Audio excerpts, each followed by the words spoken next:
Email ద్వారా భుజంగరావు రాస్తున్నారు. ఇంట్లో మారేడు చెట్టు పెంచుకోవచ్చా, వివరించండి అంటూ రాస్తున్నారు.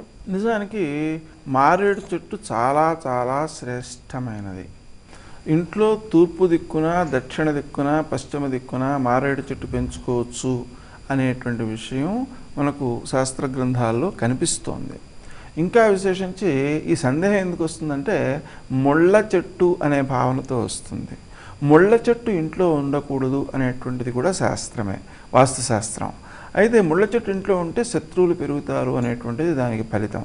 కానీ ఇక్కడ ఏమవుతుంది అంటే పూజ కోసం వినియోగించే పక్షంలో ముళ్ళ చెట్టు తప్పు లేదు. అంటే మారేడు దళాలను శివ పూజ కోసం వినియోగించేటువంటి స్థితిలో మారేడు చెట్టు ఇంట్లో ఉండొచ్చు. ఇప్పుడు గులాబీ చెట్టు ఉంటుంటుంది ఇంట్లో, దాన్ని మనం వాడుకోవడానికి వినియోగించినట్లయితే ముళ్ళ చెట్టు కాబట్టి దోషాన్ని ఇస్తుంది. అదే భగవంతునికి సమర్పించి ప్రసాదంగా దాన్ని స్వీకరించుకుంటే దోషం రాదు. ఇక మారేడు చెట్టు ప్రతి ఇంట్లోనూ ఉండాలి అని కూడా మనం అర్థం చేసుకోవాల్సిన అవసరం ఉంది. ఎందుకోసము అంటే మనకు ఈ శ్రీ సూక్తంలో ఒక మంత్రం ఉంది. ఆ మంత్రంలో ఓజోన్ పొరను వర్ణించారు. కాంసో స్మితాం హిరణ్య ప్రాకారామార్ద్రాంజ్వలంతీం తృప్తాం తర్పయంతీం అని. దాంట్లో ఉన్న స్వరూపాన్ని అవగాహన చేసుకుంటే అది హిరణ్య ప్రాకారం. దేనికి హిరణ్య ప్రాకారం? భూమండలానికే హిరణ్య ప్రాకారం. హిరణ్య ప్రాకారం ఎలా అయింది అంటే మనకి ఇక్కడ చంద్రమండలం ఎంత భాషిస్తూ ఉందో అక్కడి నుంచి దీన్ని ఫోటో తీస్తే ఇంతకంటే ఎక్కువ భాషిస్తోంది. అంటే చాలా బాగా మెరిసిపోతుంది అన్నమాట. దాన్ని బట్టి ఈ మెరిసిపోవడానికి కారణం ఏమిటి అంటే చుట్టూ ఉండే వాతావరణమే, వాతావరణపు పొరే. ఆ వాతావరణపు పొర పైకి బాగా ప్రకాశిస్తోంది.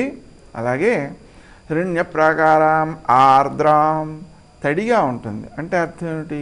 ఆ లోపల భాగంలో తడిని నిలిపి ఉంచుతుందన్నమాట. అది ఉన్నందువలననే మనకి మేఘాల్లో ఉండే నీరు నిలబడుతోంది. లేకపోతే ఆ సూర్యకాంతి ఎక్కువగా ప్రసరించి ఆ నీరు హారిపోతుంది. అందుకని అలా కాకుండా కాపాడుతోంది. కాంసో స్మితాం హిరణ్య ప్రాకారాం ఆర్ద్రాం జ్వలంతీం.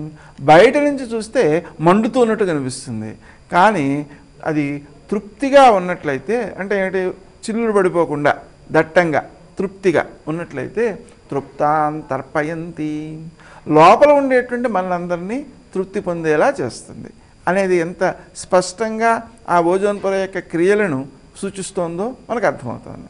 దాంతోనే ఇంకో మంత్రం కూడా ఉంది. అదేమిటిది? తవ వృక్షోధ బిల్వ. అంటే ఆ ఓజోన్ పొర లక్ష్మీ స్వరూపమే, బిల్వవృక్షం కూడా లక్ష్మీ స్వరూపమే. ఈ బిల్వవృక్షాలను మనం ఊరంతా పెంచాలి, ఇళ్ళల్లో పెంచాలి, ఖాళీ స్థలాల్లో పెంచాలి. ఎందుకోసం అంటే మనకు మారేడు చెట్టు యొక్క దళాలు ఉన్నాయి కదా, ఆ దళాలని మనం శివుని మీద పూజ చేస్తున్నాం. దేనికి సంకేతం అది అంటే శివుని యొక్క అష్టమూర్తులలో ఒక మూర్తి భూమి. ఆ భూమికి ప్రతీకే శివలింగం. శివలింగంపై మనం నీటిని పూర్తిగా అభిషేకిస్తున్నాము అంటే భూమండలానికంతకీ నీటిని కోరుతున్నాము అన్నంత విశాల హృదయం.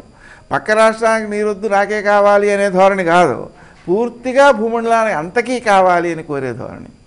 ఆ తర్వాత మారేడు దళాలతో పూజ చేస్తున్నాము అంటే భూమండలం అంతా మారేడు చెట్లు నింపుతున్నాము అని అర్థం. నింపితే ఏమవుతుంది? మామూలు చెట్ల కంటే 4 రెట్లు ఎక్కువగా మారేడు చెట్టు ప్రాణవాయువుని అందిస్తుంది. కాబట్టి ఓజోన్ పొర దానివలన బలపడుతుంది. అంతేకాదు మారేడు చెట్టు నాటితే 7 జన్మల పాపం పోతుంది. మారేడు చెట్టు కింద భోజనం పెడితే ఎవరికైనా 1,000,000 మందికి భోజనం పెట్టిన ఫలితం వస్తుంది. శివునికి అభిషేకం చేస్తే 1,000,000 సార్లు చేసిన ఫలితం వస్తుంది. ఆ మారేడు చెట్టుకి ప్రదక్షిణం చేస్తే సంపదకు లోటు ఉండదు. మారేడు చెట్టు ఆకులో తేనె వేసి తులసమ్మ దగ్గర ప్రతి శుక్రవారం పెడితే డబ్బుకు లోటు ఉండదు. మనం ప్రయాణం చేసేటప్పుడు దానికి ప్రదక్షిణం చేసుకుని ముందుకు పెడితే అది ఆర్థికమైన ప్రయోజనాలను అందజేస్తుంది. ఇలా సాక్షాత్తు లక్ష్మీ స్వరూపం అది. కాబట్టి ఆ మారేడు చెట్టును ఇంట్లో ప్రతి ఇంటా పెంచుకోవడం మంచిది. అందువలన ఇంకా విశేషం ఏంటంటే మారేడు చుట్టూ ఉన్న పరిసరాలలో కనుక మనం జీవిస్తే కాశీలో నివసించినంత గొప్ప ఫలితం వస్తుంది. కాబట్టి మనం ప్రతి ఇంటా మారేడు చెట్టును పెంచుకుందాం. ఇంకా ఎక్కువ వీలైతే ఇంకా ఎక్కువ పెంచుకుందాం.